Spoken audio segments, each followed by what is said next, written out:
Maddie. I'm Amber. And we're Witches Talking Tarot. We are the weird optimistic. I get sold like a sailor snubble. Flip the switch and let the cauldron bubble. Sam. Wow. Hey everybody, I'm Amber. And I'm Maddie. And we're Witches Talking Tarot. And today we have a wonderfully October full tarot episode for you because we are joined by Mr. Edward October himself for obviously a tarot reading. Like if I didn't say tarot enough to get you guys to understand this is a tarot episode. Here we go. So Mr. Edward October. I'm sorry, I just love the way it sounds. But Ed, why don't you tell our listeners about your shows? Shows like, are they independent of each other?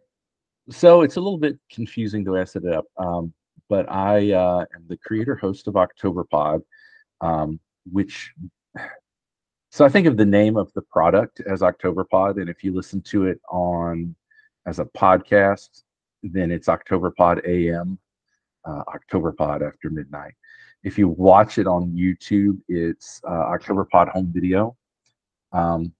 It's a little confusing, and if I had it all to do over again, starting up, I would have done it differently. But we are we call ourselves. I call the show the Retro Horror Show for bold individualists, and so we tell true-ish, and classic tales of horror and the paranormal. Every 2 weeks, and we have a sort of a retro vibe. We try to imitate the look and feel of old movies or old time radio shows or horror vinyl. Like if you ever listen to like these old vinyl albums with Vincent Price or Boris Karloff reading Poe stories, and so that's sort of the vibe that we're going for. Very cool. I was not aware that horror vinyl was a thing. Oh yeah. There's a Vincent Price album.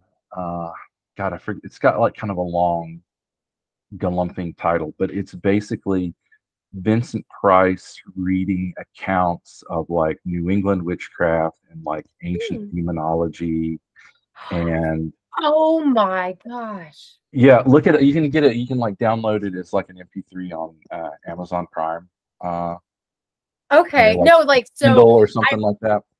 I wonder if that's part of what. So I just went to Salem back in June, and we went to the Salem Witchcraft Museum, and they have like most of it is like it's like from the 60s, and it's like these animatronic puppets that like move around, and like as somebody who sounds just like Vincent Price narrates what happened in the Salem witch trials. And it all was like from like the 60s. And I was like, that really sounds like Vincent Price. So now I have to listen. Yeah. I wonder if it's related to that because it sounds like exactly that. Like, and it was fun. It was very retro. And your show is very retro. Like you say, you try to get that vibe. I feel like you succeed of what I have heard. And like, it's fun. Thank you. And your promo, and you guys have been on it. If anybody has not listened to it, you guys have been on it and will be on it in the future. And we did one of your stories for Halloween a couple years ago for the OctoberPod Halloween potluck, which is available. Yes. So that one has your story in it, and you're going to be doing a story for our next Halloween special, which super secret. But I actually just cast the voice performer for that. It's going to be it's going to be Johanna from Fresh Hell podcast, and so she's an Austrian podcaster, so she's going to be narrating your story. Yeah. Oh, that's gonna sound it's an audio thing. I did not know that. That's very interesting. I'm excited to hear how that sounds read in that, accent. I think that's gonna be. I'm excited. Like that was a challenge for me. I've never I've never like tried to stick into like these and it was a lot of fun. I had a lot of fun. I'm excited to hear the finished product. That's Oh, cool. good. Me too. I'm in the actually have in another window before while I was waiting for you guys to come on. I was working on the script because we have to do the wraparound. This may be a little bit too inside baseball for everybody to, but she's a really good narrator. If you want to hear her on an October pod, she's in Carmilla, our adaptation of Carmilla. The and vampire she's- story. And she plays a superhero in God, I forget what the name of it is, but she plays like an Austrian American Captain America type superhero in another October pod episode. So anyway, plug, talking about my show, pluggity plug. Yeah, no, If I'm looking off in the distance, it's because I am triggered with my Muppet fear right now. The tower's like, get over it, Maddie. Yeah, so as I'm shuffling, just so everyone's aware, the tower card popped out. And for anyone who's unfamiliar with tarot, we readers tend to pay a little bit of attention to that which pops out while we're shuffling. I am going to put it back in the deck because I am a Butterfingers, but the Tower card signifies great and unexpected change, usually unwanted change. Since it did flip out, it was upright at my knees. I don't know. I can't say feet because I'm sitting in, cross-legged. So my feet aren't on the ground, but basically it was shown upright, but had it been upside down, I would also give the advice that perhaps it is great and unexpected change that you absolutely fucking don't want. And you have no fucking choice about. Granted, you have no choice about it regardless. That's what the universe says. But this might not pertain to you either. It could pertain to myself, the shuffler.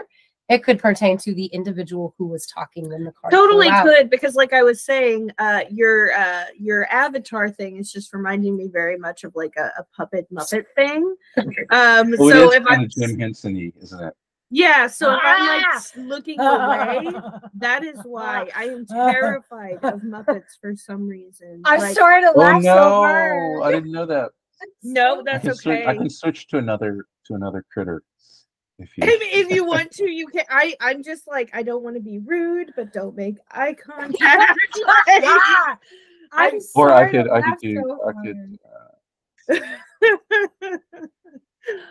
Oh, I can do that. Like that goes to my logo. Is that? Yeah. I'm so sorry, but it was freaking me out. Oh my god, I had no idea. I was like, oh my god, she's terrified right now. You knew when I said that when I was. I'm like, I am irrationally. Yeah, she can't just laugh. Like the one isn't about Muppets because this is something that kind of fascinates me. Is like the fear of like. Because I have a recurring character on my show is an evil demonically possessed ventriloquist dummy, and that's I feel like that's really. Totally, I am not afraid of ventriloquist dummies. The Muppets for me, I think it's the fact that they're creatures, and they're not. Some of them are people. That's okay. Like for me, it's like. Specifically, like the background creatures. Oh, I can't do the friggin' like you said, labyrinth, and then those like little like what I ones. I don't know. Oh no. What about Dark Crystal? I watched Dark Crystal as a kid. Dark Crystal is absolutely terrifying, but I love it so much. The only movies I will watch with Muppets is the Muppets Christmas Carol and the Dark Crystal, which happen to be the scariest ones. That's not true, man. My husband tried to get us to watch Treasure Island. Yeah, I was about to say Treasure Island. I love Muppet Treasure Island. No, that one comes in and it's got like the eye patches on both eyes. Oh, Blind Pew. Like yes, and I'm so guilty. Like I'm bad because I'm of the era that I should love the Muppets, and I don't dislike them, but like I watched the cartoon Muppet Babies, and I love Labyrinth and certain Muppet. Well, but the Muppets themselves, I never really got into it. And my husband loves the Muppet movies, like Miss Treasure Island and Christmas Carol. But Kermit the Frog. I think I did watch the Christmas Carol this last winter, though. I think he got me to watch it. It's more like the background characters that aren't like animals. Like I could do Miss Piggy, I can do Kermit, their babies, I can do. So you can't do my favorite kind of ones. Because Which like are I the love the creature- little bug things that lived under the bed. And Yes, stuff. those are the Fucking, they were ones. my favorite when I was a little kid. I loved them. I I never really understood the Elmo craze. He was Grover, baby. Grover's so he is the cute. monster at the end of this book. Sorry, that was one of But my now Grover is a creature. Like he's a self-identified monster. Oh, and so is I just Elmo. and Cookie Monster. Is it because they have Grover human are body related. shapes, so they're humanistic? Maybe because it's like I love the again Beatles or another the Bugs, whatever example they're that called. just freaks me out, but I'll watch it anyway. Is actually, now that I say this is probably why I have a fear. You know, in the beginning of the Dark Crystal, when the king of the Skeksis just disintegrates. Oh yeah. No, See, I've Everything actually about that. it was so terrifying. I still Everything about the Dark Crystal weirds me out. Like even the not creepy characters have this like weird, like dead behind the eyes, uncanny valley, you know, yes, thing to but them that the that freaks me out. the Gelflings are kind of okay, but like not really, because like with the labyrinth, when she's talking about the baby and it shows the like, what are they, goblins? Oh my lord. See, I turn it off. The Dark Crystal, I actually haven't seen unless I saw it in childhood. Like that wasn't one of the ones like I was obsessed with when I was Mhm. growing up. So like Labyrinth, I pretty much like know that movie like by like the back of my hand. But ventriloquist dummies, I do not mind. Most people are like, those are the scary ones. They don't. Well, yeah, because like R.L. Stein wrote that one book, and like furthermore, one of the most terrifying episodes of Tales from the Crypt has Bobcat Goldthwait and a fucking killer ventriloquist dummy. Like, you know, I'm not going They're to. like, Well, it's like a couple decades old. I guess I could give away this, but I'm not. You should just watch. even it if to see it's a how horror movie with like a dummy, I love it doesn't scare me. Like it's just specifically something about the Muppets, and I don't know if it's because like I don't fucking know. It's Well, you didn't get the Fool. I can tell you that much. Sorry, I pull cards while we talk because that's how I do. That's cool. That's cool. We were talking about James Bond, and Yes. so that was a really fun topic. And I see what I was gonna say when I was like, we need to start recording. Is like, I love the James Bond names, but I like the Austin Powers making fun of it, like Halada Vagina, or like I it's love. not even Plus that. that's Sally. Isn't it Sally? That's a lot of vagina. Well, No, that's the the Italian lady.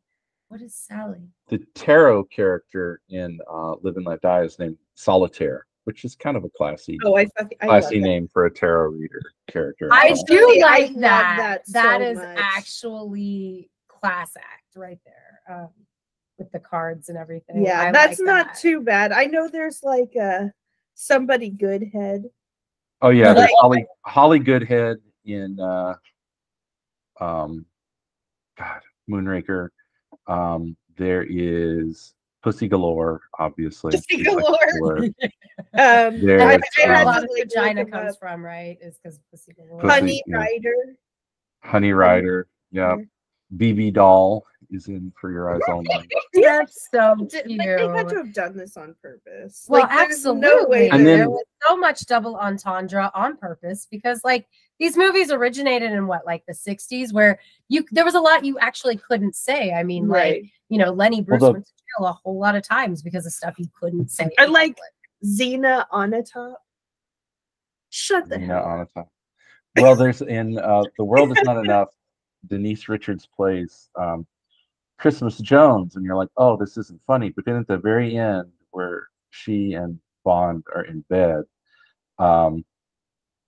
he goes, you know, well, what they say isn't true. And she's like, what's that? And he's like, I thought Christmas only comes once a year. But so Oh my god. Dude, I love I- that. The redhead's name is Strawberry Fields. Strawberry Forever. Fields, yeah. Are you serious? What's stupid Yeah. about that is that her name is not, you only see her name in the credits. In the movie, they just call her Agent Fields and they never say her first name. And they're like, missed That's opportunity. dumb. That's Why? Yeah, that is a missed opportunity. See, like, I am just not into James Bond movies. Me I either. like And when it comes Most to are like, not. yeah, like older movies, it's at whatever my mom watched. So like I saw like I think Metropolis. It was a Francis Ford Coppola movie that was fucking weird. I saw that a lot growing up, and it's like imprinted in very, very young memories. And I watched The silent film Metropolis. Maybe. My mom liked Um, some old. Fritz- My mom liked Fritz old Lang stuff, Sherman. and that was the '80s. So I don't know.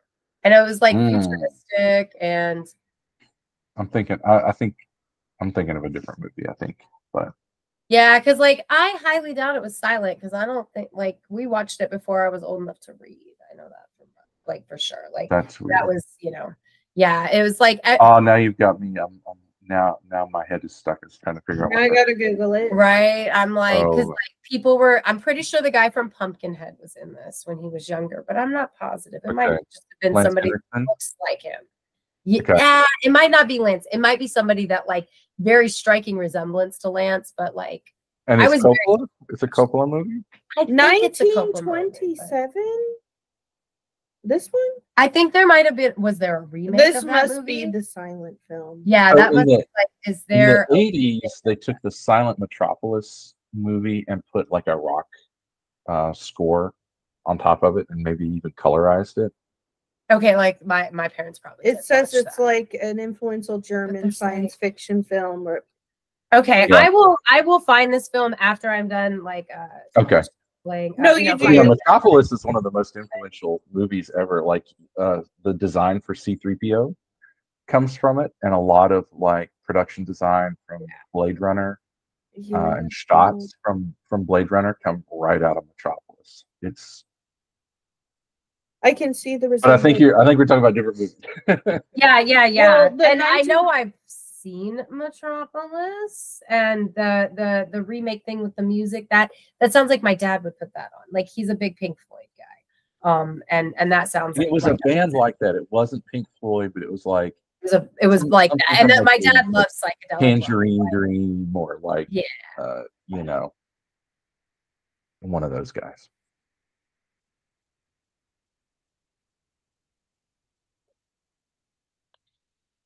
So I have been editing the sequel to I'm editing my second game show episode. You guys were on my first game show episode. And I'm editing together the next one. This next one is going to be all about giallo films. So I always I'm trying to like get like these obscure horror genres to quiz people. Yeah, and What that's films? awesome. Like so Giallo? Gallo. It's an Italian Giallo. It's an Italian film genre, and they're sort of like a cross between a slasher movie and a whodunit. Okay. Oh, okay. I see. I misspelled it. So it's like a murder mystery type thriller. Okay. Yeah. So would like Psycho? No, because we know who did it. So that's not Correct.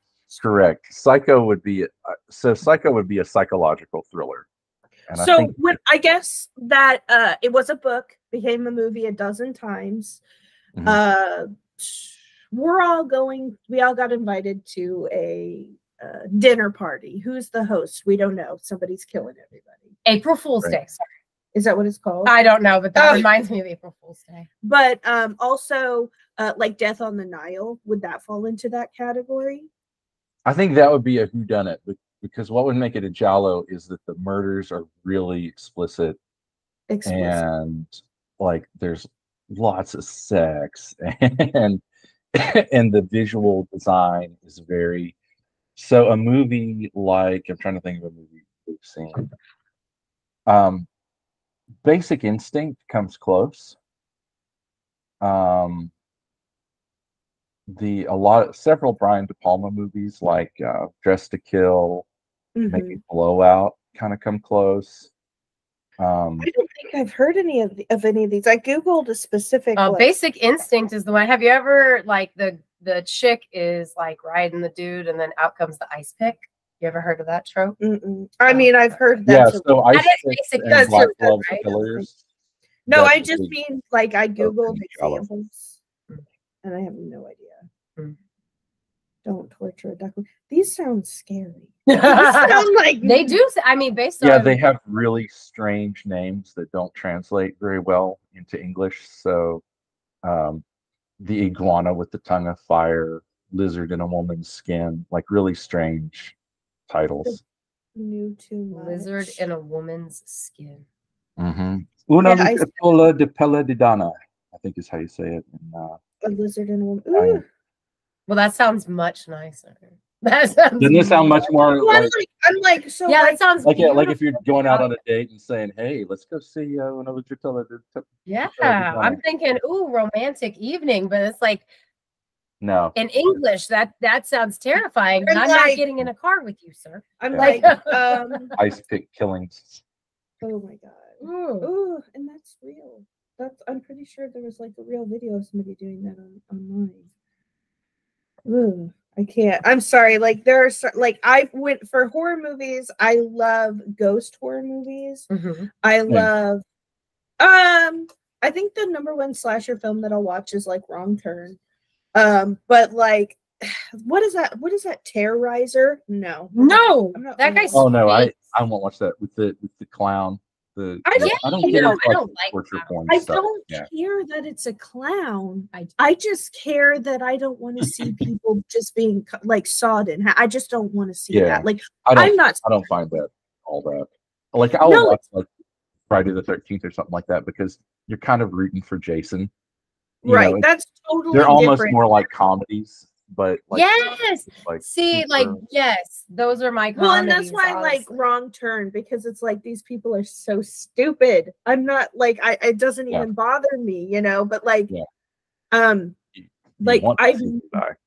exactly, but I've never seen Terrorizer. I don't want to see it. I see the clown everywhere because of the memes, but like, Yeah. it's just for me.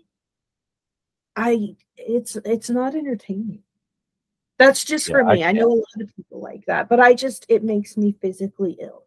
You I was know? seeing this on a group chat the other day, but like ever since I had a kid, like there are movies that I used to like a lot, but I can't. I watch was in that group chat with the too, and I said girl. the same. I Yeah. can't do it. Yeah, can't do it. Like, Ever since yeah. I had kids, like The Hills Have Eyes, that remake with the baby at the beginning. Nope. Cold Mountain. It's not a horror movie. Don't give a fuck. Can't watch that shit anymore. My husband Mhm. actually cannot watch Pet Cemetery. Oh, He I do can't love do Oh that. yeah, that would be that would Yeah. be a tough watch. yeah. Unless you watch it. I guess I've been like Pet Cemetery was one of my very first horror movies that scared the absolute shit out of me because the mom's sister, Rachel. No, my husband watches it and I have to like leave the room like with my ears plugged. Sometimes he'll even mute it, but I know she's on that TV saying that, Oh, looking there's a like, horror movie. oh, I can't get. The mom's sister is terrifying. The rest of the movie's fine. Reading the book is horrible because the things that Gage says in the book. I don't know if you ever read Stephen King, but There's I two. do. I reading started reading Cujo, Oh, nice. That's a good one. Ooh. but I There are- stopped because it's all about the kid, and in The the book, kid, the kid yep. dies. After There are all two of that. horror movies I watched recently. Really? The kid dies? In the I'm book. sorry. That I just Damn. couldn't do. One of them had. I'm trying to think. I don't even remember the name of it. I just remember being traumatized and turning it off. I think it was Emma Roberts. I don't know. But she was a stay-at-home mom. She was haunted or something. The husband went to work, so she took a bath with their baby, and she fell asleep with it on her chest. Who does that? Oh. I know. Oh, and I was like, I can't watch this. Turn it off. Turn it off. Turn it off. No. Like that Yeah. wasn't even the scary part. You know what I mean? No, that is the most Yeah. terrifying part. Yeah, like, that's- no, that is that's- the scary yeah. part. Oh So, God, I wasn't expecting you to say who the fuck does that? I don't Who takes know. a bath I with a baby? in I the was so waterfall? traumatized by this movie that I don't even remember the name of the That's movie. messed up. But I'm pretty sure it was on That's- Hulu. Yeah, I know what you're talking about now because I remember seeing like her in a bath. She had like is it postpartum. called Hush? Is that I know. Hush is the that's a one. different movie. But no, Okay, yeah, maybe I'm that's- sure you know. There's also a movie that she came out with called I don't remember what it's called, but it's all about her going into a postpartum psychosis, and she's like swears that the walls are talking, and she's trying to kill her husband, blah blah blah. in the end, it turns out she wasn't even in a psychosis. There was actually like crap going, and I'm like, I can't watch that. That is dangerous. That sounds like a modern Yeah. version of Gaslight, because like Yeah. that sounds like a modern version of Gaslight. Really, I Oh, don't. Gaslight's Yeah. so good. Ingrid Bergman, Or and I don't or know. the yellow wallpaper, if you've ever read the yellow wallpaper. There's a movie, it's called like The Cabin or something. This girl keeps waking up, and like they live in like this tiny house, and she wakes up and there's a different location every time she wakes up. And she's like, what the fuck? We didn't live in the forest. We lived next to a river. And he's like, what's wrong? You're just crazy. We've always lived here. So then she wakes up the next day and they're like in the middle of the city. And she's like, bro, what is going on? And he's like, do you need to go to a doctor? Are you okay? So you Turns said out- that she lives in a tiny house, and like maybe they towed the house to a different place. That's exactly what happened. It turns out he was drugging her the whole time and towing the house, like attaching it to his truck. And then he'd be like, are you okay? And like, it was like he was gaslighting her to fully become like dependent on her. That is Or- like a or modern not. version of Gaslight. Is that Like not because messed like up? he Yeah. keeps changing the lights and like Yes. it's such a good. I really like Gaslight. I do I like like older psychological movies like that. horror. Like, More I people like- should see Gaslight, because we talk They about do. gaslighting, and nobody. You know? It's an old black and white movie that nobody's ever seen. Oh yeah, And they're that's like, like Dementia. Why do they call it 13. gaslighting? Yeah, it's like Dementia 13 is somehow we wound up with this VHS of Francis Ford Coppola's Dementia 13, Mhm. and it's very similar to Gaslight in like this woman. Yeah. I think she kills her husband, and like that, like the mom is dying, and she wants the inheritance, so she's got to pretend the husband's alive, and that the dead child is haunting the mom, so she's like putting dolls And- out in the lake. Have you seen That's the it? best part, where she finds the dolls in the bottom of the lake. It's the Oh. creepiest thing. It is so creepy. Like it's like I Dementia love- 13 is one of It my sounds favorite good. movies. It is good Because It's a I love a good psychological- psychological Yeah. thriller and horror, like Yeah. Shutter Island. I don't know. if you've Oh, seen I that one. like Shutter Island. Shutter Island. Surprisingly, Shutter Island was really good. Leo, he can do that accent. You know, what is it? Is a Boston? is a Boston. It's like Yeah, at least Boston. New England. Yeah, Yeah. he can do. I a do real love good me one. a New England accent. And I do. he, I do. It doesn't matter from where. Did you ever watch the Bates Motel series? I watched like the first 2 or 3 episodes of it and couldn't get into it. Yeah, have the a- first episode went hardcore. It was a little too soap opera-ish for me, and I I'm didn't not. finish it. Mhm. Yeah, I can't So- handle incest. Like once the mom and the son were macking, I was like, I yeah. stopped before that even happened. Look, Like I love- only watched like I think I love the first horror. season. I gave it once they started coming out with like horror TV again. Like Mhm. I was all about that, What was it? like horror TV, because Mhm. like they came out with The Walking Dead and they came out with The Bates Motel, and like there was a very long period of time that I'm like, as far as my awareness of pop culture, we didn't have horror TV. Mhm. We might have like Supernatural, but I don't think that counts as horror TV. So to get like these horror shows Mhm. as a fanatic of horror, yes, I'm trying to like enunciate like horror so it American doesn't sound Horror like I'm saying Story? horror.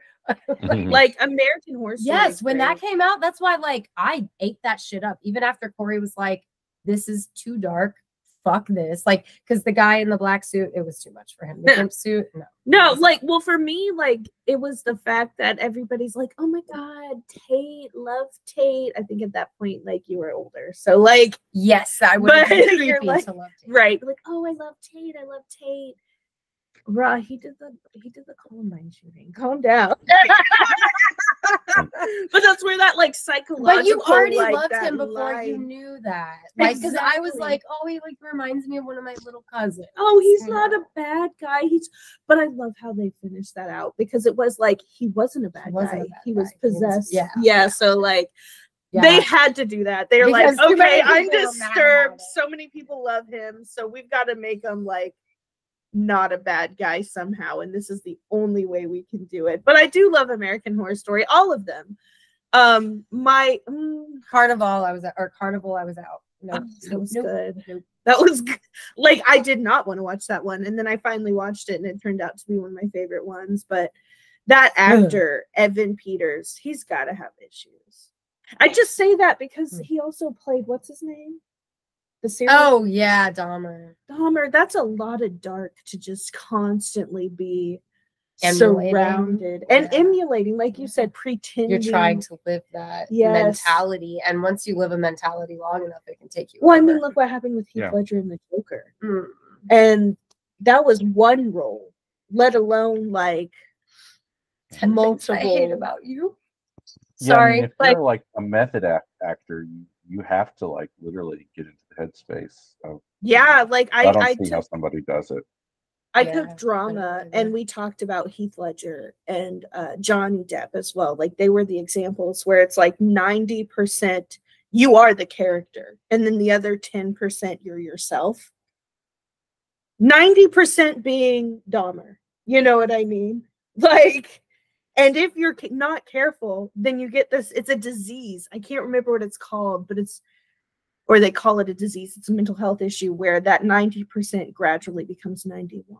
I just realized I am blonde as fuck. I just realized he played Dahmer on the Halloween episode of the Hotel, a American Horror Story series, and then he did the Dahmer series. Like, I love that episode. I love. Oh my god, my mind is blown. Like you're talking, and I'm just realizing all like, of the serial he's done killers. Dahmer more than once. Yeah. Like, does he like doing Dahmer? Don't put acid in somebody's head, Evan. Please, God.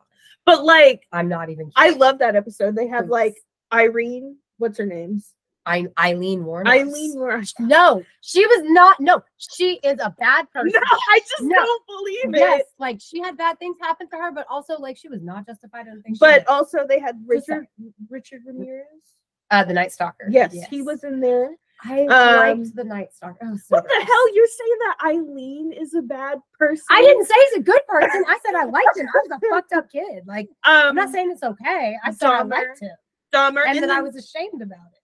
Like the shame took over. Like, remember, you saw that. The hotel guy. Because have you watched 1984 where he's like one of the main everybody says I have they to like watch humanize him, and I hate that. I fucking hate that because he almost got beat to death in the street for a reason, and he, you know. Sorry, Ed. This is us. We're like it's an October episode, so we're talking about October things. Yeah, But the one guy that disclaimer: Amber does not support the Night Stalker. Everybody, please know this. Look, I don't know how I feel about Eileen.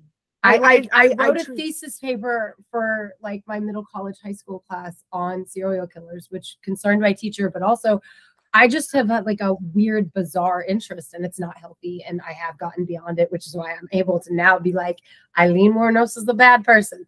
The Night Stalker should have got beat to death in the street by the people. Like the cops should have just like let that happen. They didn't. Who's that? The other guy Evan Peters plays is the hotel guy. Oh, real fucking thing. Oh, he's based off of H.H. Holmes. And he was the one that made the murder hotel at the World's Fair. Mm-hmm. Yeah, like literally people would be in there and like run into like he made like gas chambers out of the now I recently heard that a lot of the H.H. Holmes story was kind of fabricated by journalists at the time.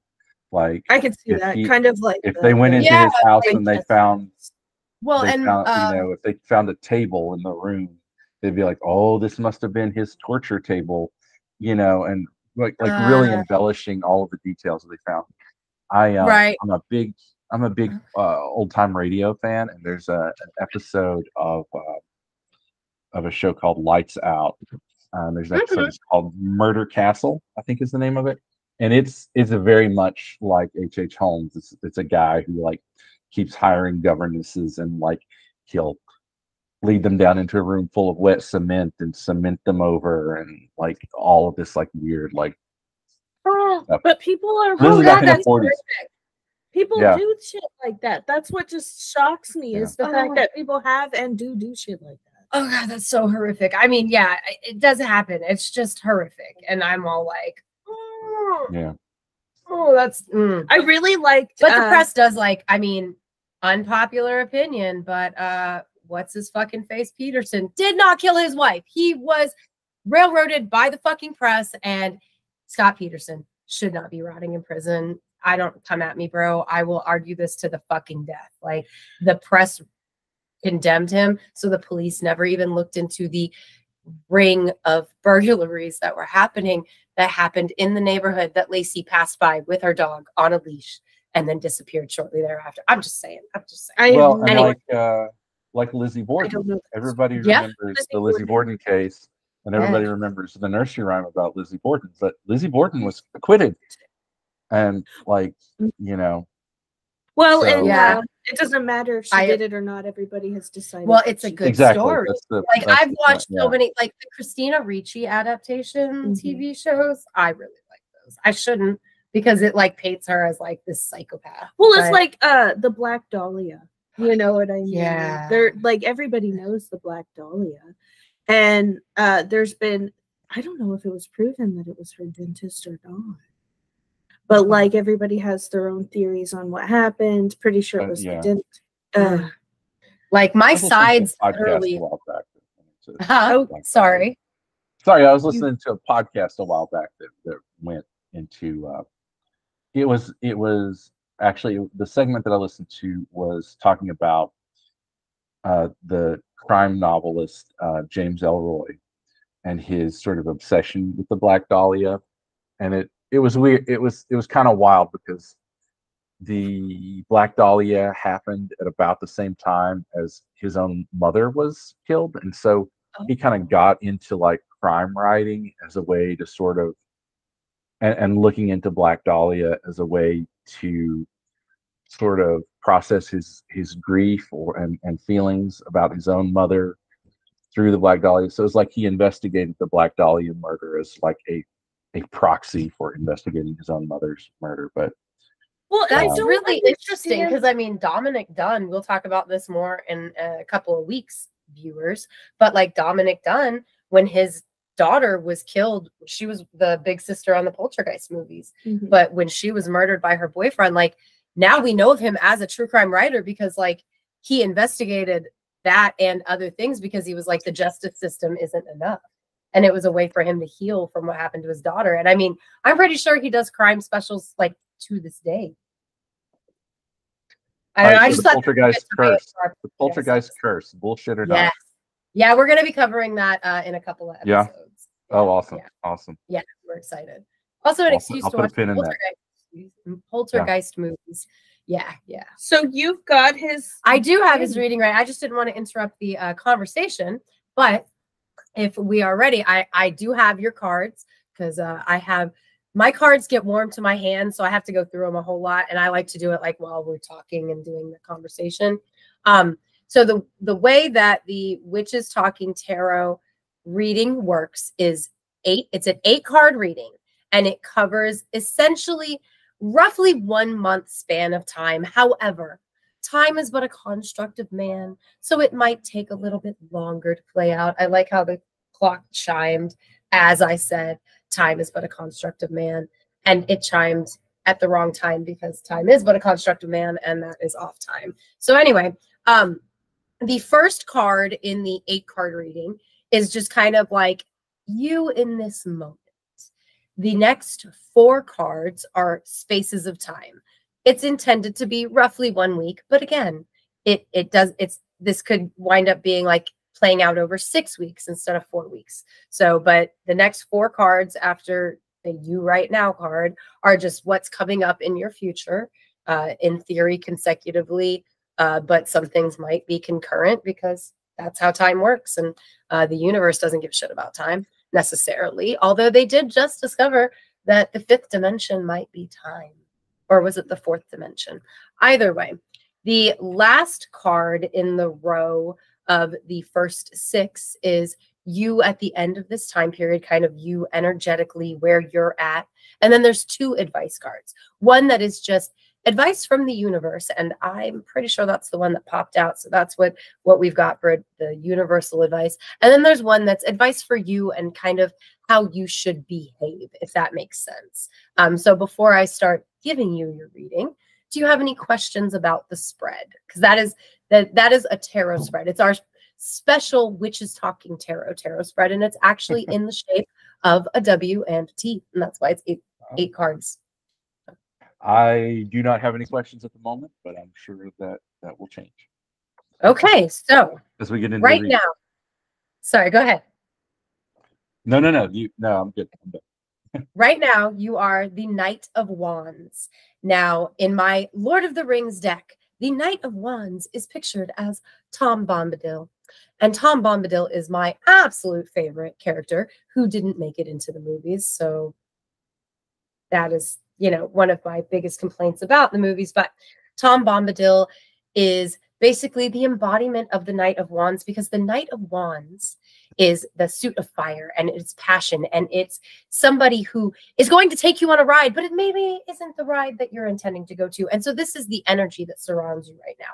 Maybe it has to do with projects you're working on. And so you keep meaning to do things in a certain way, but your passions drag you off in this other direction, or you're meaning to do things in a certain way, and the passions of others are dragging you off in a little different way than what is wanted or anticipated. Because Tom Bombadil is not in the Lord of the Rings movies, and he's not on the journey with the hobbits, because he is not the one that's going to join you in your journey.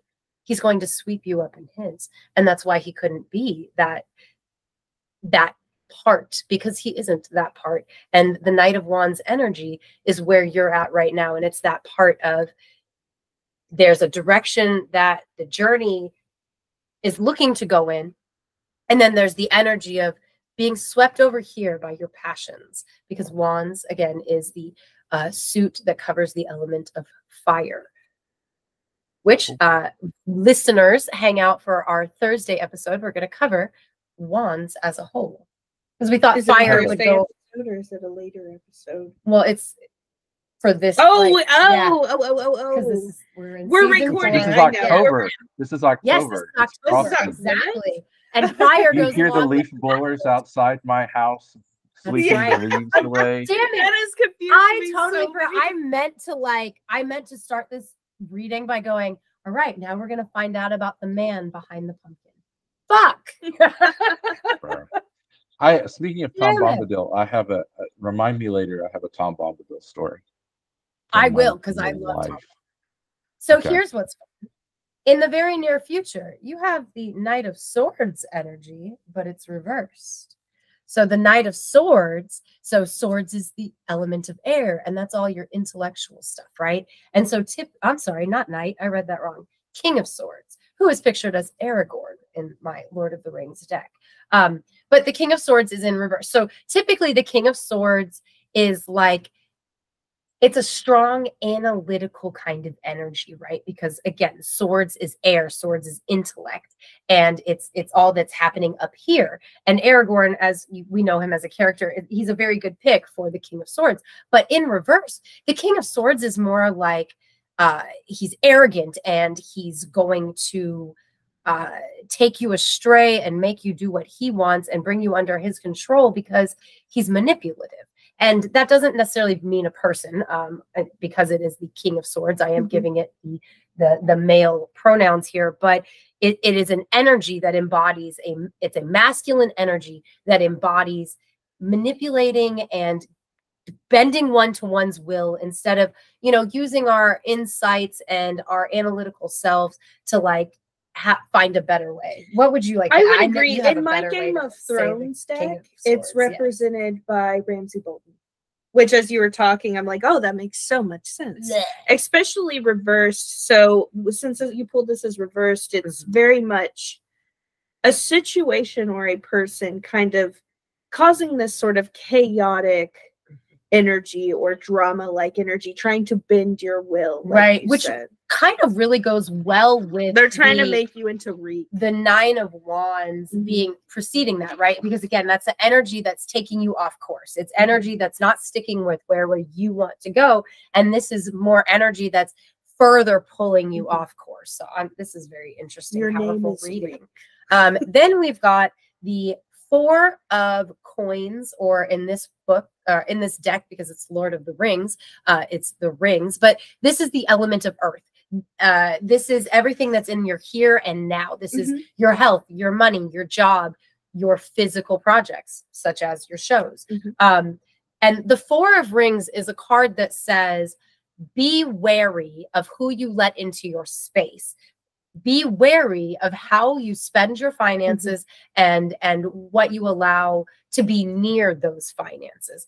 And it generally, like, sometimes it can mean something other than finances, but really I have always found the 4 of coins in reverse to really be talking about your household and your finances, or your projects and your finances. It is going to be like, watch out who you let in.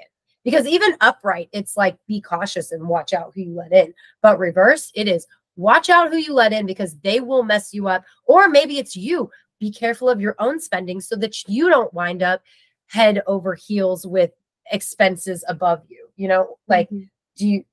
Oh yeah, making sense? No, like, totally. I'm over out? here like, it seems like we gotta. Right, because it's Brands definitely of this both of them. energy, right? Yeah. It's definitely this energy that's like sweeping all your plans aside, and it's going to negatively affect you. And that's what this card says, because like, this card is a watch out. And when it's in reverse, it's like, it's watch out because that's happening, you know? And granted, this is all in the future. So this is your first tarot reading, and I should have prefaced my reading with, tarot is a tool we use. It does not tell the future.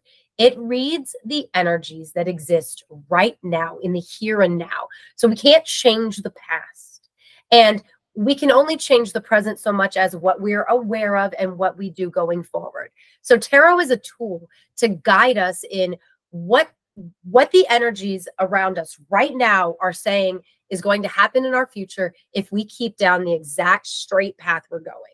So we always have the opportunity through our own willpower and our own, I'm just going to use the term manifest destiny because nothing else is coming to mind, but I wouldn't normally say that. But anyway, through our own ability to manifest our own destiny, our own ability to make personal choices and identify what's going on and make choices to change that. This is a tool just to help us make those choices in the future. Not everything that is said is set in stone, except for the fact that the Knight of Wands energy is around you right now. That's really the only thing that's set in stone. So, you know, we've got, in your very near future, we have energy that is going to be trying to manipulate your choices and your actions to lead you further and further astray from your goal, to a point where you're going to really need to watch who and what you let around your home, your projects, your finances. And that includes like being mindful of your own behavior in those places as well. And then we come to the 6 of Cups, which is the nostalgia card. It is the rose-colored glasses card, and it is reversed. And that means 100% do not look back on the past with rose-colored glasses. Do not be nostalgic and go, oh, it was so much better back then. No, the fuck it wasn't. It just seems like it was better. That's all we want to remember. Because we want to remember the good things, It right? can also represent a person of your past coming forward again. It can represent an actual person, but that goes in the same, because like, that person from the past could be what's causing all this chaotic energy leading you astray. And then you, through rose-colored glasses, are looking at them like they're not the problem.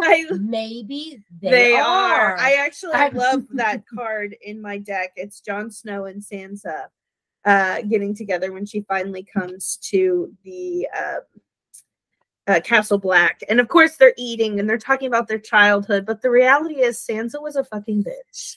Like, Sansa did not like Jon. Sansa was awful to him. She hated him. He was a bastard. But they're like, oh, remember the good times we had? Like, but they have to. They're forced to. And sometimes we're forced to. But that is the upright of this, right? So as the reverse, it's definitely a warning, right?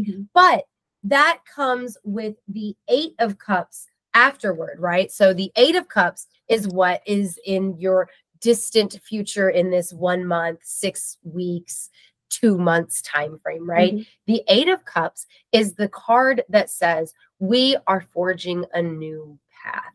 We are going down a new path, because the way that let go of the past, or that rose color, to be able to get out of that, right? Because like, the way that the tarot deck, the way that the suits work, like the reason that, you know, the episode after this episode, we're going to cover the suit of fire, i.e. wands is because each suit in and of itself has a journey as you make your way through the numbers, right?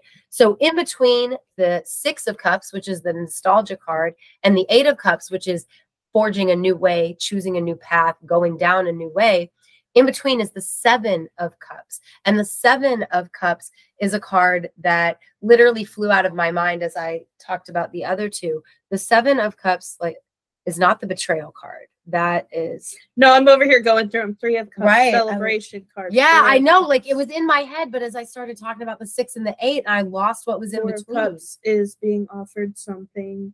5 of cups, nostalgia card. 6 of cups. The 7 of cups 8 of is cups choose is wisely. This is 8. 7 of cups is choose wisely. You're being presented with options and you have to make wise choices. 8 of cups is because walking away. the Jon 8 of Snow cups walking away is from the castle. moving right, on, yes. finding a new path. This is one of my walking away. favorite cards. I love this card because it means you're having new beginnings. Your because watch again, ended. you Yes. at some point in that 7 of cups moment, you're presented with opportunities, which is not in your reading, but which goes to help perfectly with in- the 5 of cups. You're having to the- choose, or I'm right, sorry, the the 6 6 of cups, having to choose to walk away. Exactly right. So like it goes really, really well. And I just felt like the need to explain that middle piece that's not here. And I know it because like It all we tells a know it 'cause story, we're- yeah. right. But you don't because this is your first tarot reading.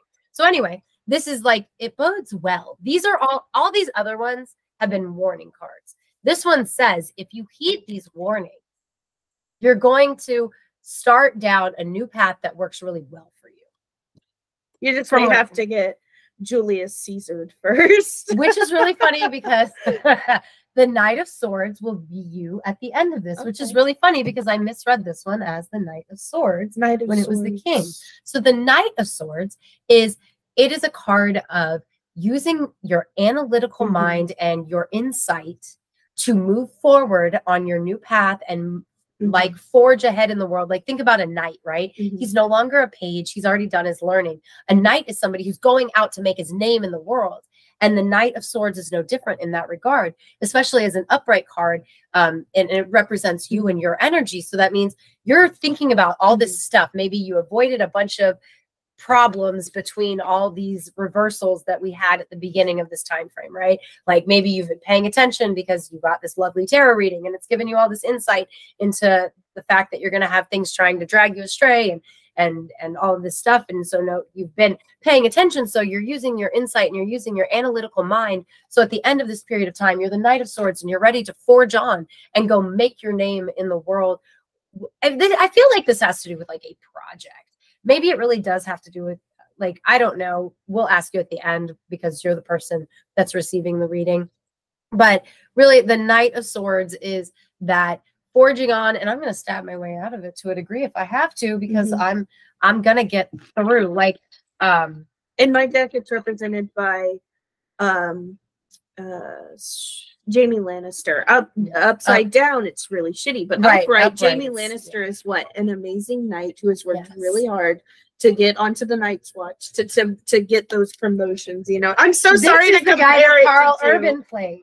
Oh, Lord is of the it? Rings. Okay, Yes, so he's it's a really Eowyn's brother. powerful knight. Exactly. They have those like. Yes. Those I just can't remember his parallels. name. So I'm it's like, sorry to it's keep Eowyn's referencing brother. my deck. No, It's you're just how fine. I It was. was- It's Aylmer. Aylmer. Yes. Okay. Love Aylmer. Crawler. Yeah. So this is Aylmer. And like, that's the energy. Like, I love the Lord of the Rings deck because they really, the character energy, just like your deck, the Game of Thrones deck, absolutely. like Those the character two, energy, like works so well. Jaime Lannister and him both as representation, an amazing knight who has worked really hard, who has fought. You know, maybe he's not got as many issues, but you know what I mean. Well, but yeah, I mean, you know, Well, both it's of them just- were exiled, weren't they? yeah, Yes, He did, and yes, exile they got Aylmer. they were. So They that's were. very cool. That is, yeah. I didn't even think about that exile. Okay, but I love. Oh my God, your What is advice it? What is cards it? are so good. So the advice card for I love Ed, and like the advice card about you, Ed, is the sun. Positive And the card sun all is around. always shining on you, Mhm. sir. It may be October and we may have already passed the autumnal equinox. So the sun may be waning for everybody else, but the sun is still shining on you. There's basically no negative aspect of the Really? sun. It's one of the upright and downright. It equals the It's same the thing. same thing. The sun is shining. The Mhm. sun is good things. The sun is the light. The sun is health. The sun is vitality. The sun is True. everything that you might think of, unless it is dead end of July, right before August starts, and it's hot as balls out. Then maybe that's then not it what sucks. this card means. But Yes, Wink, I wink, nod, remember nod. that a few months ago. It was quite hot Right? in July, but I've almost Right. forgotten it now. It's such a chilly October. Please, Exactly. be a chilly October. But so that is what the sun, like everything that's not the summer hot, I'm sweating and dying, but all the good associations of the sun. That is exactly what this is. So, like, truly, I think this says, like, all the obstacles that are going to be thrown at you, you're going to be definitely maneuvering around them, especially now that you have the idea that you really do need to definitely maneuver around them, because between the fact that at the end of the time you're choosing, like, you're starting a making the new choice. path. Yeah, you're making the choice to move on from all your obstacles. You are the Knight of Swords. You're taking your energy, everything you learned, and you're just forging ahead and winning. And the sun, again, is your advice card. Like, because I know what the other advice card is. Like, I just can't even explain how great, because the other advice card is the world. The universe's advice card is the world. The world is at your fingertips. You are the group, the fellowship of the ring. You are the fellowship in its creation moment. You are everything, and all the possibilities are right there for you. You Like, just this have is, to get through that rough patch in that situation or person or Yeah. whatever it is, and make that choice to walk away. Yeah. I highly recommend making that choice if the reading has anything to say about it. yeah, like, this is one of the most amazing It readings. was a very good reading, I Like, think. yeah. So Ed, what do you have any questions? And then would love to know what your thoughts are. Well, one of my thoughts was about the nostalgia card. The which one is that? The Six of Cups. Yes. Mhm. I think that's funny. A funny card for the retro horror podcast guys. Yeah, because everything I do is kind of like nostalgia based. That is funny. Especially like nostalgia for Halloween and all of the stuff that I yes. Got the Halloween broom out just for this. Well, you say that, Exactly. and it almost makes me wonder if, like, well, never mind. Please continue. No, go ahead. I completely Maybe incorporate a little more than just the because, like, with the thing, it's like we've got the nostalgia, but we don't want to just focus on the nostalgia. You know what I'm saying? Yeah. That's I mean, yeah, that's a if we're gonna look at this as a podcasting recommendation. well, and that is my I, question to you. Does it feel like this is about your show and your project? So does this feel like something that's going on in your life? At the moment, with this being sometime in October, I am we're actually getting ready to go on a big vacation in a couple of weeks. Oh, nice. And so that means we'll be going the first week of November. And soon as well, and but like, so like the financial and the, people, COVID is going around, and so I've been sort of trying not to get us sick right. on the lead up to our trip.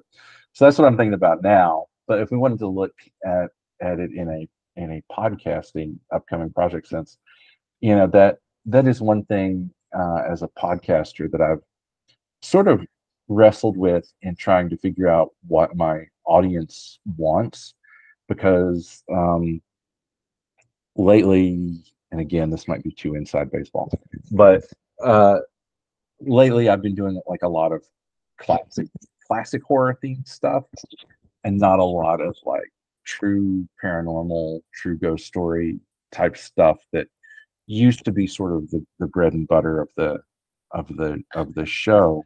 And so I have wondered, what people really like. Do they like the stuff that's more true-ish, or the things that is more, gee, this reminds me of this thing that I listened to back in the day. So that is one thing. In terms of, I mean, if anybody's interested in I get that though, because I mean, honestly, I've been trying to do a good mix. I wonder if you're going to come, if an opportunity is going to present itself to do something that's not so nostalgic, and Maddie's Right. like, right, that you should take that opportunity so that you can start on like this new kind of walk. And Right. I mean, like, I really feel like as long as you're being very analytical, like analytics comes up a lot with this, because we've got two different swords, you know, and then the introspective of the rings card and like the warnings. I don't know. It's very positive. It's a very positive reading, honestly. Yeah, it's a very kind of a pick yourself up by the bootstraps, you know, carry on kind of reading in the end. Yeah. I mean, like, for my Lord of the Rings deck, this is definitely a very warning-filled reading. Whereas Maddie likes to say that my Lord of the Rings deck is very like love and light in its way of giving readings. But my magic mushroom deck, I used it when we did some Halloween time readings last year for the Neatcast guys. And my mushroom deck apparently likes in-person readings, because it was like, you're going to give the highest brow motherfucking mystical readings to these fucking men that they will not understand, because I don't like doing internet readings. Like, my mushroom deck does not like, when I do my mushroom deck for internet readings, it's like, figure this shit out, bitches. But my Lord of the Rings deck is like, no, we're going to explain it. We're going to hold your hand, Frodo, and Samwise has got you the whole time. It's fine. You're not alone. So, go ahead, make the like, yay. she is convinced that Samwise and Frodo are like a couple. And I mean, they definitely have you ever seen that meme? Have you ever seen the meme of it's a picture of Elijah Wood riding on a Segway, smoking a cigarette in a cigarette holder, next to a picture of Sean Astin wearing like 80s Oakley sunglasses, ball cap, and a crop top baseball jersey that shows like his whole belly, like carrying wood. And the caption is "Remake Lord of the Rings with this Sam and this Frodo."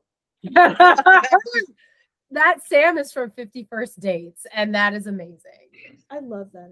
I love him in 51st Dates. I don't ever think about him that much in that movie, because obviously that is Adam Sandler and Drew Barrymore. But I do love his character, because like, he does wear those mesh tank tops, and yeah, it's great. It's fucking great. So my Tom Bombadil story. Yes, thank you. I was just about to ask. It's kind of a parenting tip, or a parenting hack. When my kid was really little, you know, we had to come up with strategies to get him to give up things that he had outgrown, like his pacifiers and his certain clothes that he loved that he outgrew and stuff like that.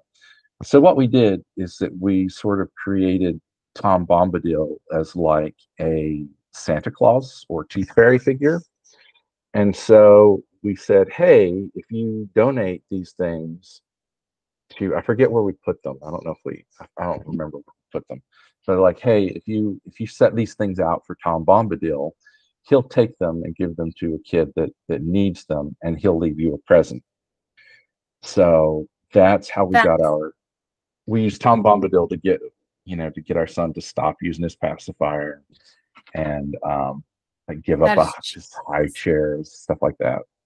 That is fucking genius. Like, I'm going to tell my husband, and I guarantee we're going to do that with our grandchildren. Because, like, there you go. My youngest kid's 17, so, like, our kids are all grown. But he's already, like, making plans for when we're grandparents, which is weird because we're, like, 40. But, you know, it's like, okay.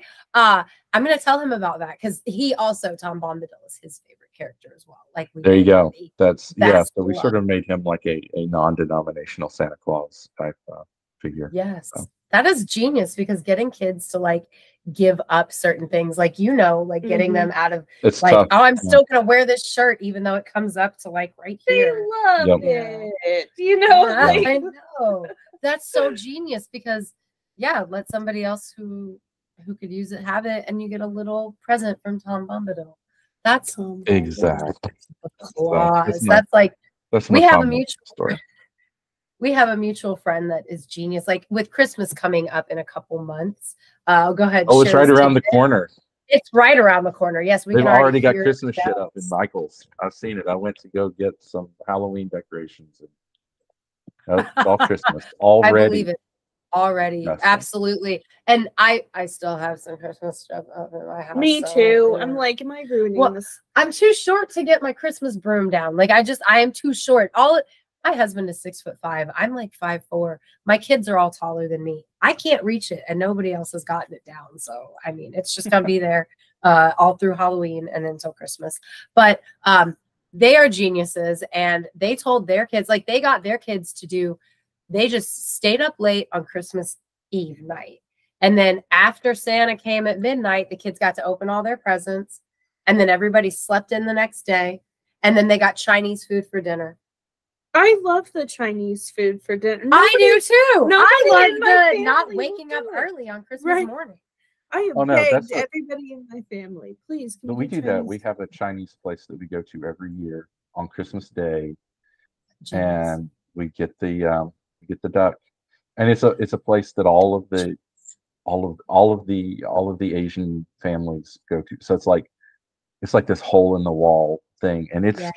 like I Googled everybody where else like dresses up like it's an event to go there, but it's just this like ratty kind of. It's very similar to the Yeah. Chinese place in A Christmas Story. Yeah, I'm like, Well, I I'm so googled jealous. where the Tiny. Chinese for Christmas dinner came from, and it didn't originate with the Christmas Story. It's a Jewish tradition.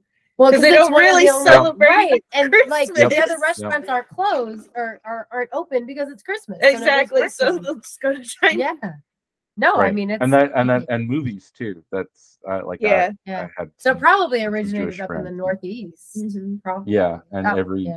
my Jewish friends they would go, and their tradition was they would go eat Chinese and see a movie. And Yeah, we always did the movie thing. That was Christmas Day. me. Yeah, Oh my growing fucking up, that god! was The our movie thing for Christmas, in my house is 24-hour repeat back to back A Christmas Story, and every year I have to hear my grandmother bitch because my grandpa has watched it 7 times in a row, and she's like, "For the love of God, turn this shit off." And he's like, "It's on for 24 hours. It started for Christmas Eve. It doesn't end until the end of Christmas." Change the channel. She's like, "I Yeah. don't fucking care. I don't want to see that lamp again." yeah, like when they started doing 24 hours of A Christmas Story, I did it for a couple years, but even I got sick of it. And it used to be my favorite Christmas movie, but because of 24 hours, I of think a Christmas lot of Story- people feel that yeah, way. because yes. it was like Scrooged and A Christmas Story were my favorites. Now it's just Scrooged is my favorite. right. Like Okay, but I now- love. now, what about Halloween though? I mean, Halloween is right around Yeah. the corner. So, what It are your is. favorite movies to watch around Halloween time? My favorite, well, I mean, Hocus Pocus, like every year. I like Hocus Halloween Pocus. Town. It came out in the what was it, Mm. 98, I- something like that. I Um, was older. I was Disney too- 1998 Halloween Town. Love it so much. All of I- them. Yeah. I mean, I like the little okay, so there's like several Cartoon Network Halloween specials that came out when like my kids were little that I absolutely loved. Like I'm pretty sure that Grimm, they had a Halloween special with Grimm in it. But like I loved those little, but I like the 80s cartoon. Like, so I like to put on like Garfield's Halloween. I love Disney Halloween. I'll put it on Garfield YouTube. Halloween is the gold standard, I think. It I is, changed with the my mind. pirates. Oh, we're talking about Halloween. Yeah. I was gonna say the Santa Claus. I was still on Christmas. Christmas. I love the Santa Claus. No, I'm sorry. Never mind. It is Halloween Town. Yeah. And like, I'm sorry, but I'm that guy that just because it's a horror movie doesn't mean it's a Halloween Mhm. movie. Mhm, I agree was with that. having this exact same argument on Twitter the other day. Like, there is nothing Halloween about Saw. There's No! nothing Halloween about Hostel. Like, Mm-mm. Halloween is more like I like to watch like Garfield. I like to watch Disney's Halloween Treat, Ichabod and Mr. Toad. Yes. Have you guys ever seen? It's not a Halloween movie; it's more of an autumnal movie. But have you ever seen The Trouble with Harry? Mm-mm. That It's sounds very familiar. I would say it's my favorite movie, and definitely my favorite Hitchcock movie. It's a comedy Oh, by it's Alfred Hitchcock. Hitchcock, Okay. and Okay. it's about this group of people who all think that they murdered the same guy. Oh my and are God, that sounds constantly- hilarious. You're They are why I know constantly- about The Trouble with Harry. You shared us Probably, something 'cause I about never- it last I never year shut because up it looked about so interesting. Yes, and so they're Please keep talking. Yes, please keep talking. they're burying and reburying the same body that they all think they killed over and over. But I'm it's reading in the this- woods in New England, and it's beautiful. It's Shirley MacLaine's first movie. Mhm. Yes, She I like. is Oh. young and gorgeous in it. It's Oh. got Edmund Gwynn in it, the Santa Claus from Miracle on 34th Street. Oh, nice. Mhm. He's in it. It's got Leave It to Beaver before Leave It to Beaver in it. It is amazing. Every time I watch it, I see something else in it I that love movies I hadn't like noticed before. It's all of the background performances are great. There's a score, the music score by Bernard Herrmann is achingly beautiful, and as soon as you hear it, you're transported to an autumn day where the leaves are at like their peak color.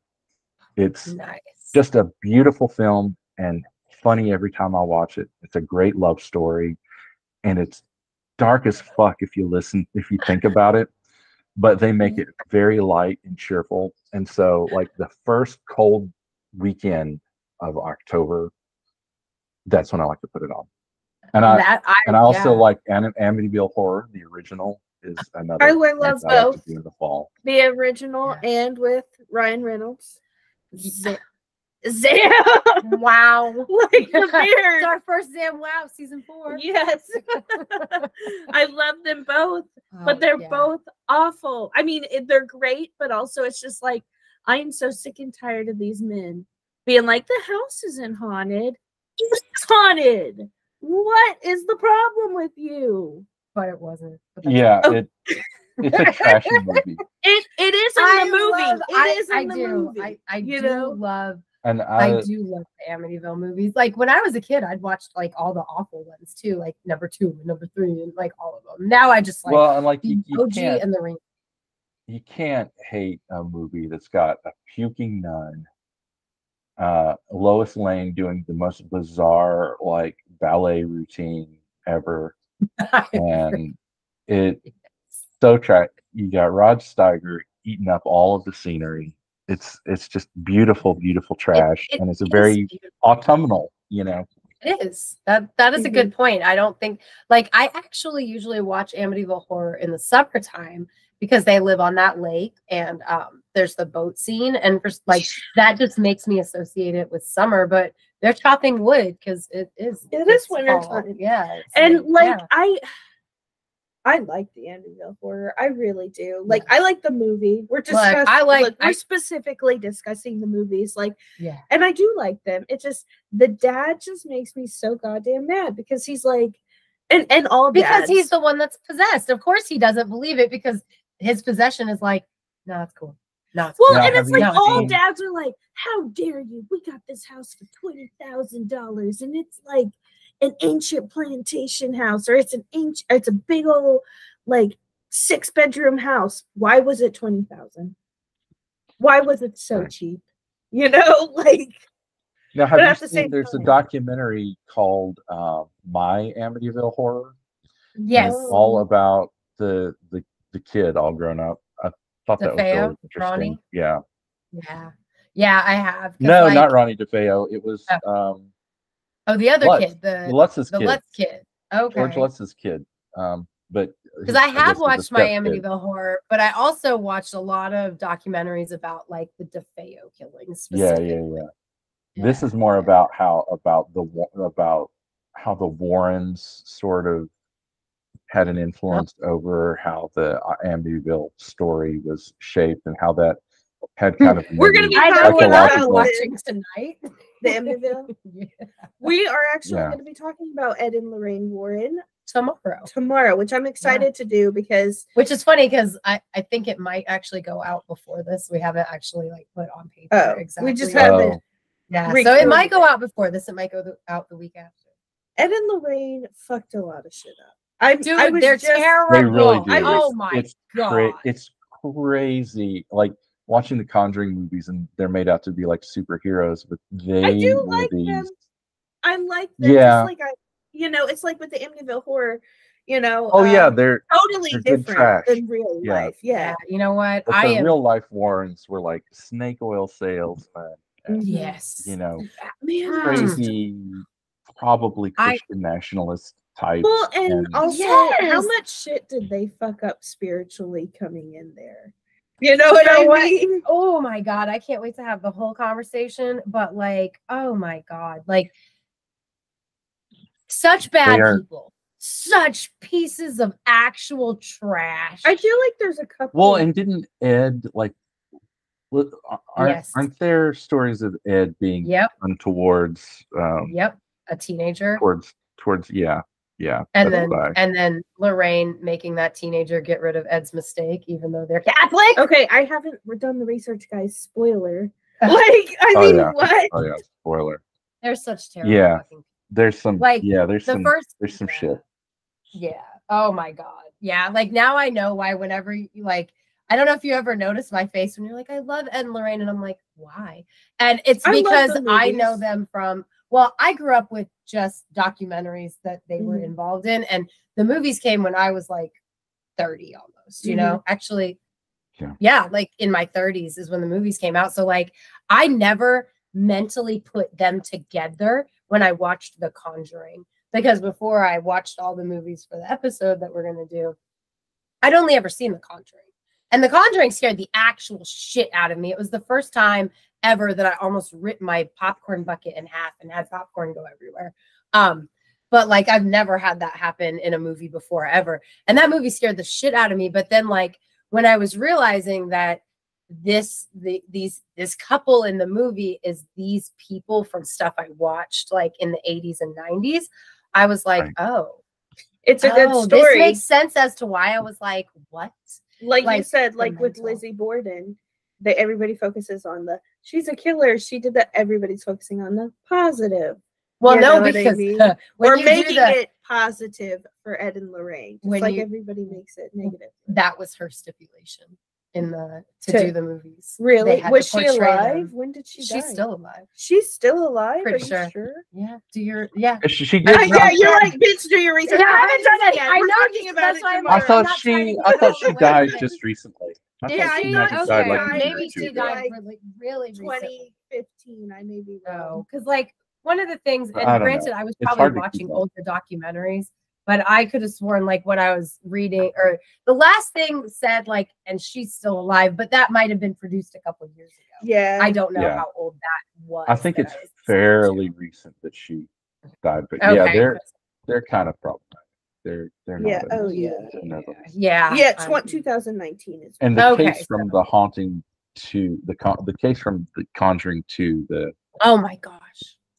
But I like the fabricated to me. I like the that's my favorite Conjuring her in the movies. Well, and it's so funny because I'd never seen The Conjuring 2 before like a week or two ago when I watched them, and I told Maddie when I was watching them.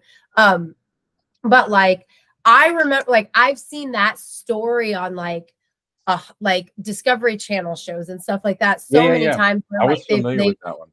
Yeah, so I was like, the crazy way that they depict it in the movie, I'm like, that didn't happen. And I'm like, okay, yes, it's a movie. It's a movie. I have to be like, it's based on true events. But like, I've got a few of those on my channel. Yeah. I like Patrick Wilson. Well, one of my stories is actually based on true events. Yours is true. I have true and true-ish stories. And yours is all true. Yes, that was fun times. Yeah, I actually was just telling my most recent scary story to Mama D on Petals of Support last night because it happened last September, and it involves a doll named Annabelle. So I figure I'll talk about that as well on our Ed and Lorraine episode. I'm looking at type it Oh, up go and send it to me, and we'll October Okay. pop it too. Oh yeah, because this is crazy. Like you wouldn't I'm on believe it. the Like, hunt for true stories. okay. You know. Yeah, So, and it does involve a doll named Annabelle because a oh, mutual friend of yeah. ours. Let's I went fucking down go. to Yeah. yeah. She collects haunted dolls, and this one's named Annabelle, and it's gray, so that's creepy, and it has no eyeballs, so creepier. Oh wow. Yeah, They would she's get along with Jen from our True Crime Yeah. podcast. She collects doll heads. So yeah, That's you so guys seen her? creepy. Oh. Yeah, she talks about that in the group chat that we're in. Yeah, she has like a whole mantle. She's shown me Oh. pictures of just doll heads. Okay, the dichotomy of different kinds of people who like paranormal shit. I have a collection of rubber duckies. Like I have a whole like 2 shelves of rubber duckies, but doll heads, fuck that. I have a collection of Pez dispensers. So Nice. That's cool. So. That's cool. that's a spooky. Oh. I'm very not spooky in real life. So, I feel that because I know people expect like people like us to like always be dressed in black, and our houses have black gauze everywhere. But like, now amber is the color for a reason. I like my color, and I like it everywhere, even in my spooky shit. Like my favorite Halloween colors. So let's before we let you go, can we ask you a couple Yes. of Halloween related questions? Like my would love favorite that. Halloween stuff is like I love purple and green. What are you guys's, Ed and Maddie? I think we've talked about this before, but let's make it a three-part conversation. What are your favorite Halloween color combinations? I'm gonna say classic red or orange and black. Classic, because it's so nostalgic for me. When I see the red, or I'm sorry, the orange and the black and the pumpkins on black background, it takes me back to being in elementary school and coloring the pumpkins for the pumpkin contests. And so I do like that nostalgic Halloween, not as nostalgic as you do, October Pod, but like the nostalgic in elementary school, let's have a Halloween party with candy and let's make our own costumes type childhood nostalgia. Yes. Yeah. What about you, Ed? So I've kind of, I've kind of studied what are good Halloween colors, like trying to make like thumbnails for the pot, like doing promotional art and stuff. So like orange and black, you can't beat it. But like orange and black with another color, like a witchy green, or orange and black and purple. Green and purple. Did you say green and purple? I said green and purple because I love that green purple So contrast. that's a good, but you always got to have the orange in there somewhere to make it Halloween. Well, and that's so funny because like I like throwing the black in with the green and purple, but like so from October 1st to October 31st, I really try to wear black and orange every day. I have a lot of orange in my wardrobe. Orange is that's why. That's cool. Yeah, so I call it Halloween awareness. And some people thought it was shitty because, most people in October wear pink for breast cancer awareness. But I'm like, not enough people celebrate Halloween anymore. Halloween awareness, black and orange. Thank you very much. And it was probably the dog scratching and knocking his chair. Okay, I was like, is somebody knocking on the door? Yeah, no, it is not the shadow guy. He doesn't knock that loud. But like, as far as like the decor, I really love like black and purple and the green together. I think the orange with the purple and the purple and green, it becomes like cartoonish, which I do love cartoonish stuff. But I feel for me, like black has to be there for the Halloween feel, like that's, but not that anybody's ever wrong, because I do love me orange, black, and purple together, because I guess I just don't particularly like orange and green together, I think is my problem. Yeah. You gotta have the black. And it's gotta be a specific shade of green too. Like it's right. It's like a, yeah.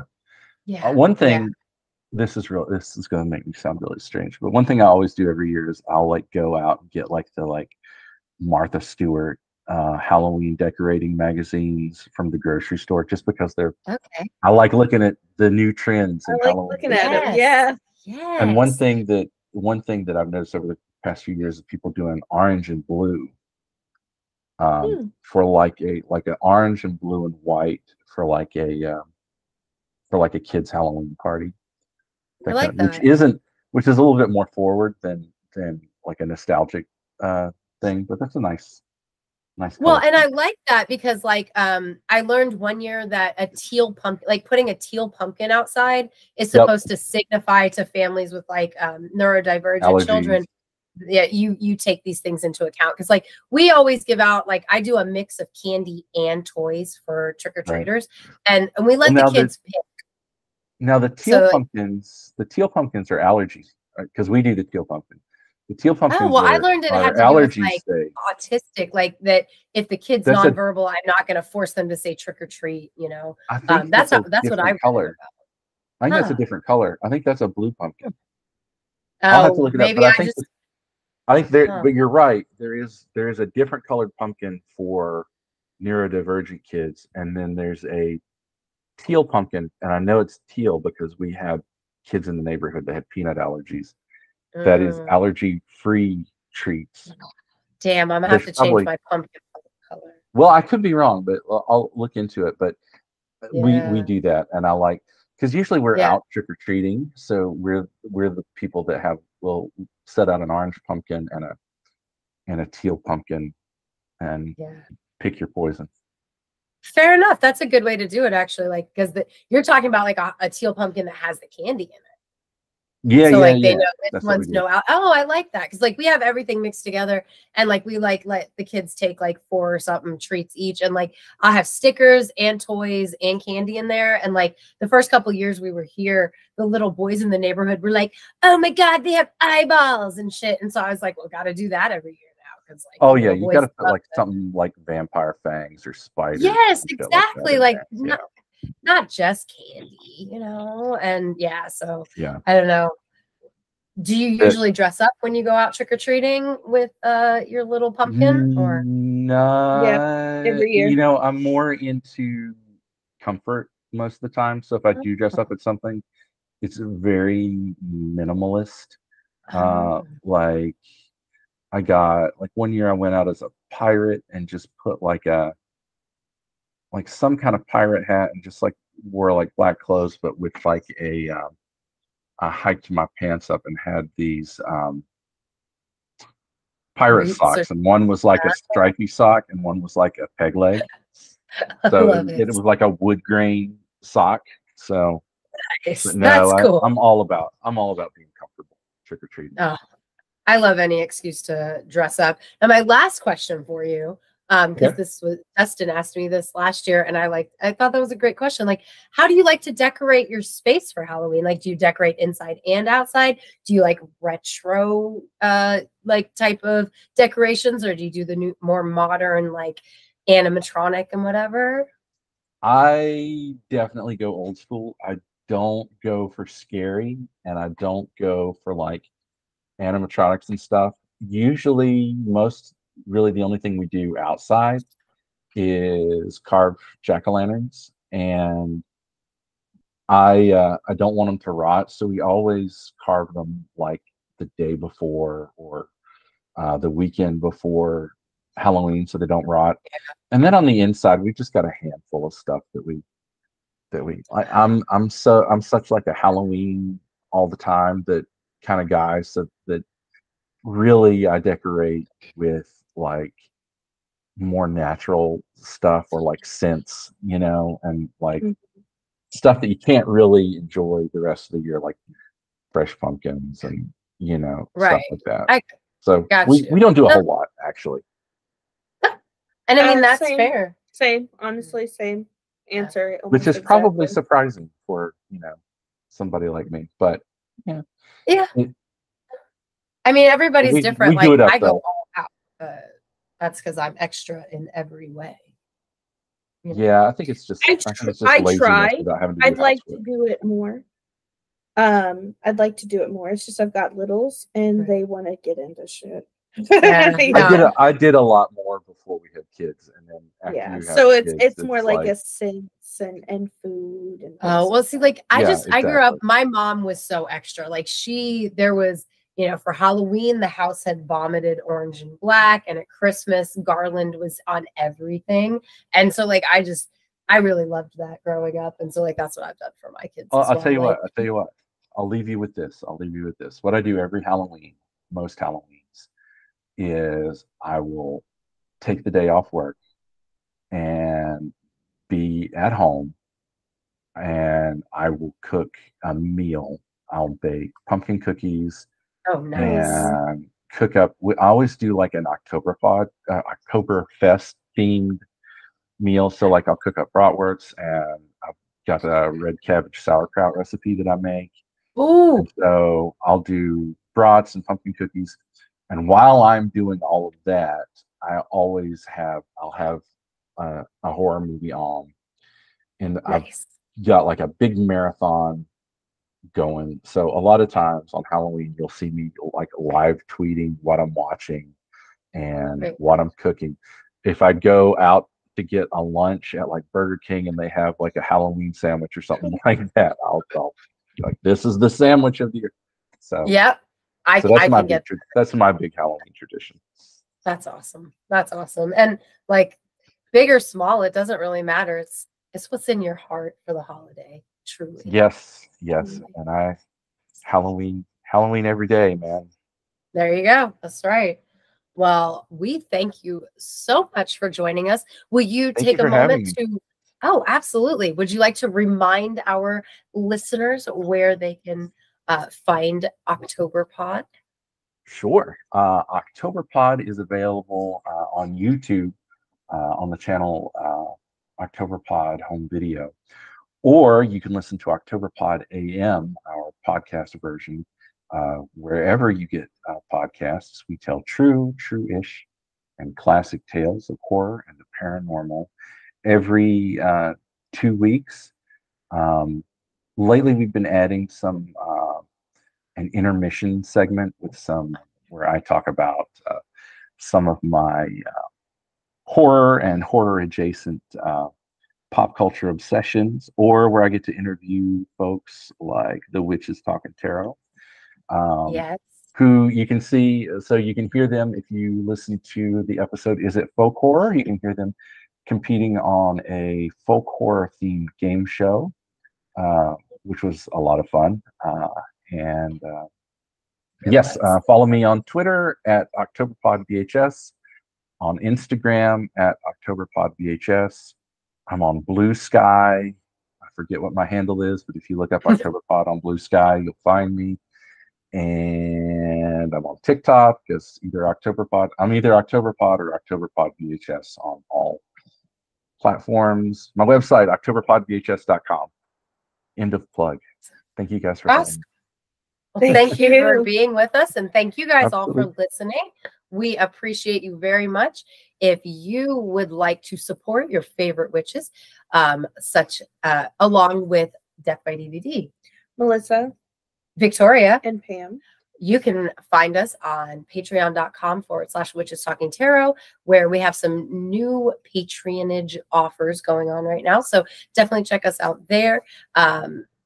We are on the X as Classiest Witches, because we are the classiest witches, you know. If you're watching on YouTube, don't forget to like and subscribe. You can also find us on Facebook, Threads, and Instagram at Witches Talking Tarot.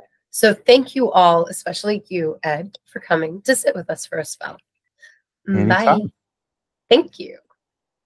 Okay, we're stopping.